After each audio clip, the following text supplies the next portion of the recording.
السابعة، تتضح الأوضاع المتردية في مخيمات تندوف بعد حديث عن هجرة محتجزين إلى داخل المدينة الجزائرية إبان الإعلان عن لائحة المستفيدين من السكن. وفق منتدى فورستا نون، فإن إعلان مديرية السكن بتندوف عن لائحة المستفيدين من مقرات سكنية لتوزيعها على بعض الجزائريين الموجودين بهوامش المدينة عرف هجوما كبيرا من الصحراويين المحتجزين بالمخيمات. وأوضح المصدر ذاته أن عملية الهروب هاته تزامنت مع زيارة الرئيس الجزائري عبد المجيد تبون إلى المدينة مؤخرا، مشيرا إلى أن وجود المحتجزين في تندوف في الأصل جاء بأهداف سياسية تخدم الزيارة، قبل أن ينقلب الوضع إلى اعتصام بالخيام من أجل المطالبة بالسكن.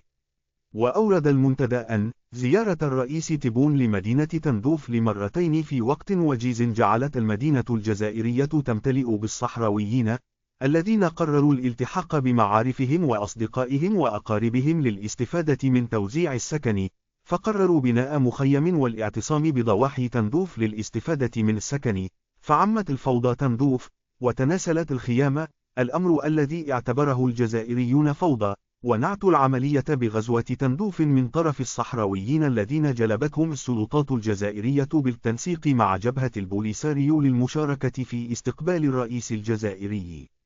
في هذا الصدد، قال محمد سالم عبد الفتاح، باحث مهتم بقضية الصحراء والجوار المغاربي، إن هذا النزوح يؤشر فعلا على تأزم الوضع اجتماعيا واقتصاديا، والانعكاسات الخطيرة للوضع الأمني المتردي في المخيمات.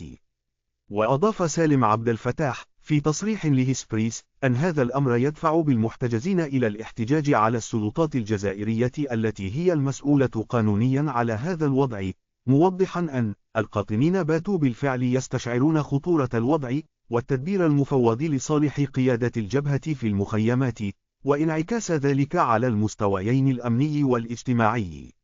وأكد المتحدث ذاته أن هذا الأمر يفضح بالفعل الدور الجزائري، باعتبار أن الجارة الشرقية هي المسؤول على هذا الوضع، لافتا إلى أن هذا الأمر يثير قلق المتدخلين في المنطقة، خاصة المهتمة بالوضع الأمني الذي يتأثر باندثار الأوضاع الاجتماعية.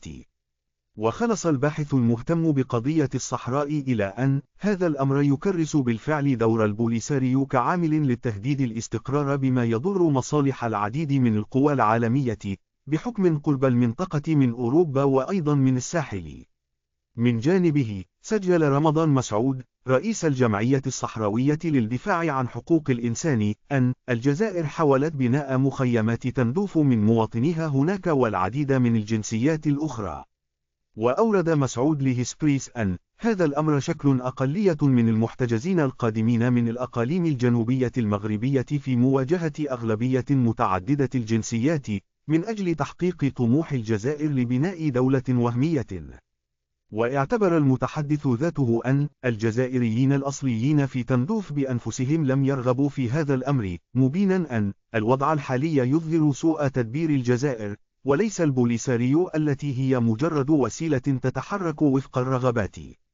وشدد رئيس الجمعية الصحراوية للدفاع عن حقوق الإنسان على أن هذا الوضع يستدعي بالفعل تدخلا عاجلا من قبل المنتظم الدولي، حتى يفك هذا الحصار المفروض على المحتجزين في المخيمات.